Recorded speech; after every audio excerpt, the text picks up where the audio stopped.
Hey, hope you guys are doing well. Edgar from Solo Marketer here, and in this video I want to show you something a little bit different, a hidden System.io feature. It's not really hidden, but it's kind of hidden in plain sight, and it's basically the ability to create a button that when you click on it, it takes that person that clicked on it to a specific section of a page.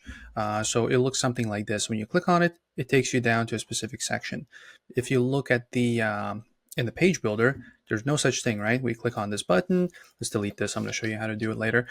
The function wise, there's all kinds of buttons. You can take them to a different page. You can create a form that has this button, right? It serves its kind of a that's its purpose to be to kind of like a confirmation for a filled out form.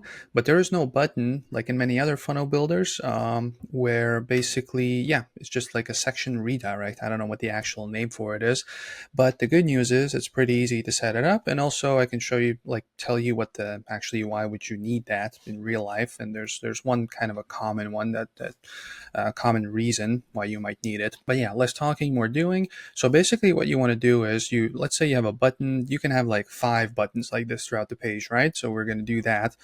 So let's set up the first button. We want that button. Let's say this is a sales page. We want people to click on it, and then they get taken to a checkout form, right?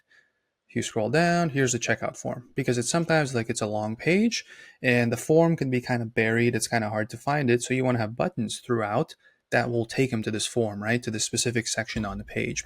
So what we want to do is we can click on the element, or let's just click on the whole section. That's going to look better.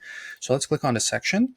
And when we scroll down, it says advanced HTML attributes. I mean, in this case, it's not too advanced. It's kind of like a one thing that you need to do, and that's it. But this thing, basically what this is, it's kind of like an ID for the specific element or the specific section in this case. And what you want to do is you want to copy it by clicking on this icon, and then you want to scroll all the way up where the button is, click on it, and paste it in, right, where the URL should be, instead of like a page URL, which will take them to a page. In this case, it's going to take them to a section. So you paste it in, but what you need to do, you need to add a little hashtag sign at the beginning. So don't forget to add this, because if you don't add it, if you just add in the section thing that you copied, then it's not going to work. It's just going to be a broken link. Definitely add this at the beginning. All right, let's save it and let's refresh the page. And the way it's going to look, let's just delete it just so it's a clean page, right? This is a clean page and the button is here. We click on it and it takes them down here. So a real life case study, a common one, I've stumbled upon this as well, is the reason for this is that you can only have one checkout form on a sales page like this. If you're going to create multiple, it's not gonna let you save the page, right? So that's a big issue. You can't, which not a lot of people do, but you can do like multiple forms like this throughout the page.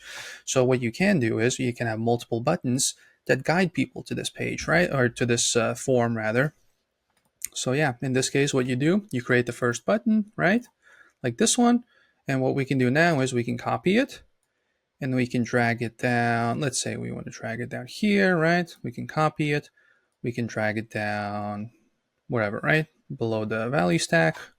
We can drag it down over below the testimonials, right? So throughout this page, there will always be reminders, hey, take me to checkout. And as soon as they click it, it takes them to checkout, no matter which one of these buttons they click on. But obviously, first create the first button and then duplicate it. But yeah, let's save it. Let's refresh the page. Only one payment form is allowed per page. Did I delete it? No, I did not. So you see, can't save it. Now we can save it. All good. Let's go refresh the page.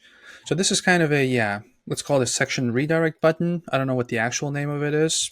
I'm going to call it that, kind of, yeah, just to give it a name. And yeah, let's click on the second button, right? Takes them here. Let's click on this button, takes them here.